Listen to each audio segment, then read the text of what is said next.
ఇక హరీష్ రావు అయితే కాంగ్రెస్ పార్టీ పైన మళ్ళా ధ్వజమైతే మాట్లాడుతుండు, మళ్ళా కమిషన్ల కోసం అని చెప్పి మాట్లాడుతుండు. ఏందో ఒకసారి అయితే చూద్దాం. మరి ఇక వీళ్ళు అధికారంలో ఉన్నప్పుడు ప్రతిపక్ష నాయకులు మాట్లాడినా ఏదైనా ఇట్లనే ఉంటుంది. ఈ రాజకీయ నాయకులు అంతా చేసేది గింతే. వీళ్ళు అధికారంలో ఉన్నప్పుడు అటు ఆ ప్రతిపక్ష నాయకులు మాట్లాడతారు, ఇప్పుడు వీళ్ళు అధికారం కోల్పోయారు కాబట్టి ఇక వీళ్ళు మాట్లాడతారు. గంతే, ఏం లేదు. ఏమంటుండంటే హరీష్ రావు, కమిషన్ల పైనే కాంగ్రెస్ పార్టీ కమిషన్ల పైననే శ్రద్ధ పెట్టిందని చెప్పి హరీష్ రావు అయితే హాట్ కామెంట్స్ అయితే చేసిండు. విద్యుత్ గణాంకాల పైన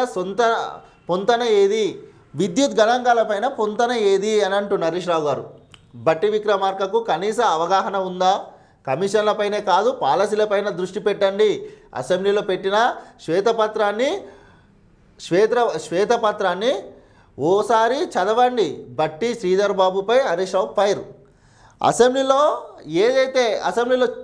పెట్టిన శ్వేతపత్రం ఉన్నదో దాన్ని ఓసారి చదువుమని చెప్పి హరీష్ రావు అయితే అంటుండు. హరీష్ రావుకు కౌంటర్గా బట్టి విక్రమార్క ఏమంటుండంటే, ఎందుకంత కడుపు మంట? 50,000 కోట్ల స్కామ్ ఎక్కడ జరిగింది? మేము కమిట్మెంట్తో పని చేస్తున్నాము. 2047 నాటికి 139,310 మెగావాట్ల విద్యుత్ అవసరం. గత ప్రభుత్వ తప్పులపై విచారణకు కమిషన్లు వేశాం. నివేదికలు వచ్చాక చర్యలు తీసుకుంటాం. బట్టి గత ప్రభుత్వం చేసినటువంటి తప్పులపై విచారణ వేశాం, కమిషన్లు వేశామని చెప్తుండు. విచారణకు మొత్తం మీదనైతే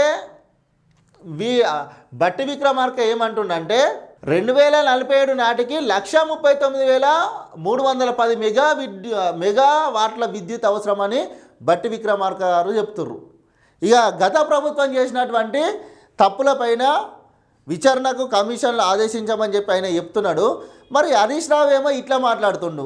ఏది అసెంబ్లీలో పెట్టిన శ్వేతపత్రాన్ని ఒకసారి చదవండి అని చెప్పి హరీష్ రావు ఫైర్ అవుతుండు. అసలు వీళ్ళు రాజకీయం చేస్తుంటే వీళ్ళ సొంత ప్రయోజనాల కోసం ప్రజలను డైవర్ట్ చేయడానికి ఏదో ఒక దాన్ని ముందటి తీసుకొచ్చి ఇట్లా వీళ్ళు రాజకీయం చేస్తూ ఉంటారు. ఈయన ఇది చెప్తుండు. ఎప్పుడు వీళ్ళ కోసం మాట్లాడుకుంటూ తప్ప ప్రజల కోసం వీళ్ళు మాత్రం ఏ రోజు కూడా ఆలోచించరు. అంతే తప్ప ఈ రాజకీయ నాయకులు చేసే పని మాత్రం గింతే ఉంటుంది. ప్రజలను మాత్రం పిచ్చోళ్ళని చేస్తుర్రు వీళ్ళందరూ ఇట్లా చెప్తారు కదా. ఈ రాజకీయ నాయకులందరూ వీళ్ళందరినీ కలిసి ఒక రూమ్లో వేసి ఓ చింతపరిగానే ఏదైనా ఇచ్చారు అనుకో, వీళ్ళని కొట్టుకోమని చెప్పుర్రి. ఇలా ఎవ్వరు కూడా కొట్టుకోరు. ఆ రాజకీయ నాయకులు అందరు మంచిగానే ఉంటారు. మీదికి ఇట్లా మాట్లాడతారు కానీ లోపల అందరూ ఒకటే.